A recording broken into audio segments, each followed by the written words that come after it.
So you failed the bar exam. What are you going to do next? Believe it or not, there have been thousands of students asking this very same question every single year. In this video, I'm going to be breaking down what you can do to help better set yourself up for success at your next crack at the bar exam. Before we get started, be sure to check us out at barcastaudio.com.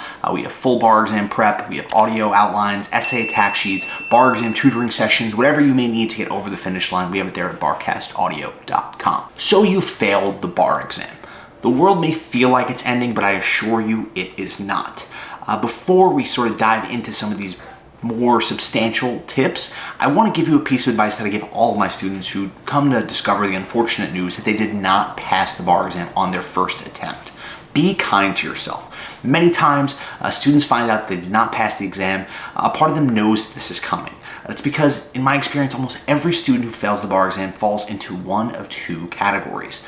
Students with life problems or two students with study problems. Now, I'll dig a little deeper into each of these categories as we go through this video, but for now, understand that many people have sat where you've sat, many people have gone through what you've gone through and come out on the other end, whether that be as an attorney ultimately passing the exam or going on to successful careers in other ventures. So don't beat yourself up too much. Understand that you're still a smart, competent person. You probably thought you were before you started law school, and that still applies, so don't beat yourself up too much. But those two categories I mentioned, for students with life problems and students with study problems. Now, sometimes those problems go hand in hand, but for the most part, students who fail the bar exam either have some sort of issue or multiple issues within their personal lives, which makes the amount of studying required to pass the bar exam impossible or impracticable, or students have a fundamental flaw with their study process. Let's talk about some examples here. Tim, a law student who went to a top 50 law school, finished ranked near the top of his class. Unfortunately, he experiences a tragic loss when his father passes away suddenly just weeks before the bar exam. Tim and his father are extremely close, so Tim is naturally shaken by the news. Despite this obviously traumatic experience, Tim attempts to take the bar exam as scheduled. Unfortunately, due to both family commitments consuming much of his time and his own struggles to focus on something as frivolous as tort law or property amid a very tragic time in his life, Tim struggles to stay on track with his purchased bar exam course. Tim goes ahead and takes the exam, and only to find out months later that he did fail.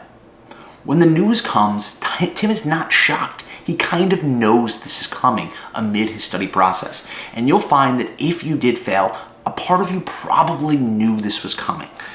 If it is a true shock to you, then you may be somebody who is experiencing something more in our second category. That is a fundamental flaw within your study process.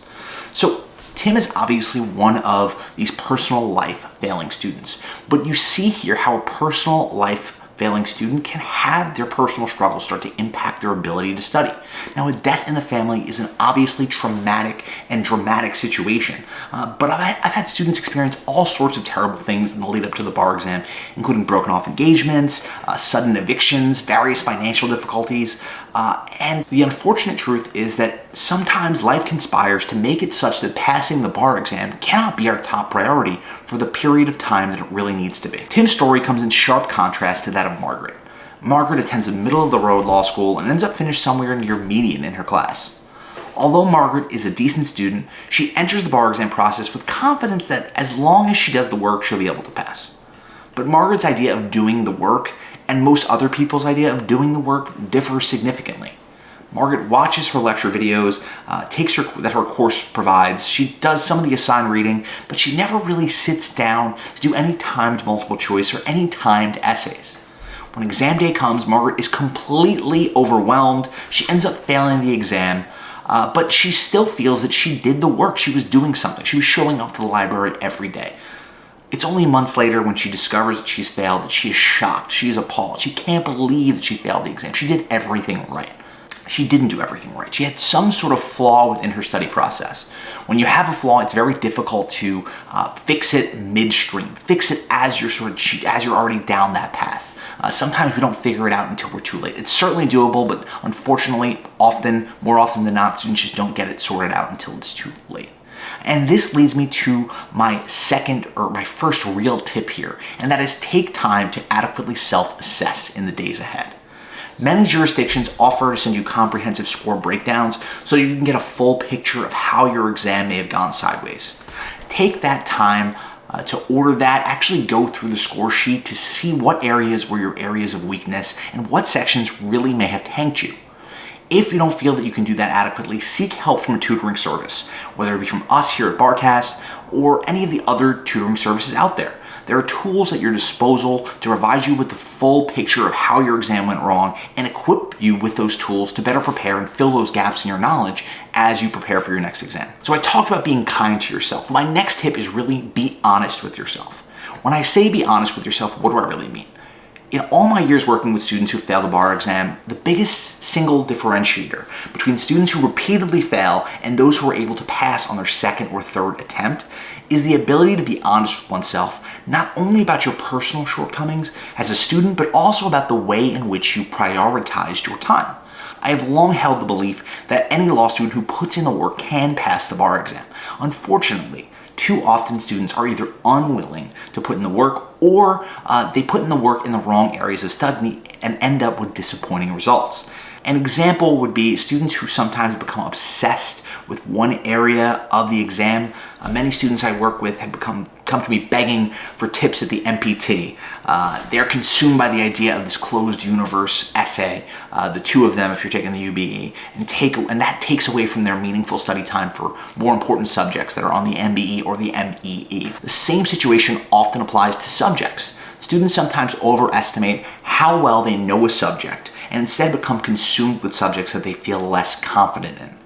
I've had students become obsessed with improving their real property MBE scores at the expense of devoting sufficient time to what I might call some of the more straightforward topics in criminal law and torts.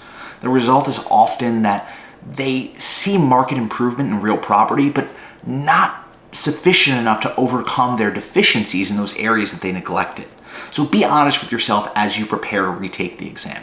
Be honest with what worked, what didn't work. Maybe you simply were not devoting enough time to this process the first time. If you want to change the outcome, you need to change the input. You need to change your preparation, and that begins before you start studying, with you being honest with yourself. My final tip here, as you prepare to take this bar exam again, is very simply to allow yourself some time to mourn.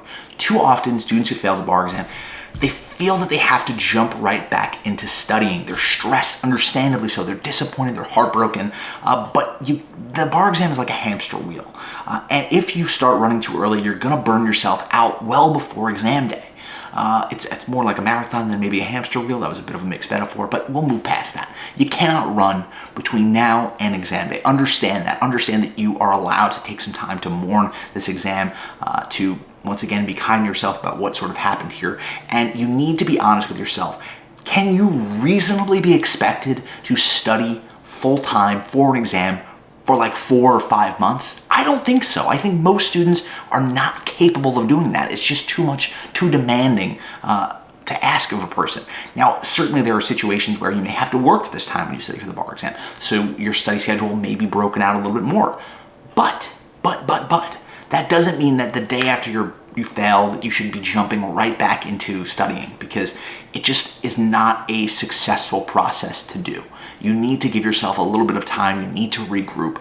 You need to allow yourself time to mourn the loss of that exam and adequately lock in for the coming exams. Now, I recognize that not every student has the benefit of being able to take time off of work and study for the bar exam. That's why at Barcast Audio, we have audio outlines. All of our bar prep courses and lectures are in audio form, so if you want to listen to them while you are working, while you are studying, we have audio flashcards to really help you nail down the black letter law rules.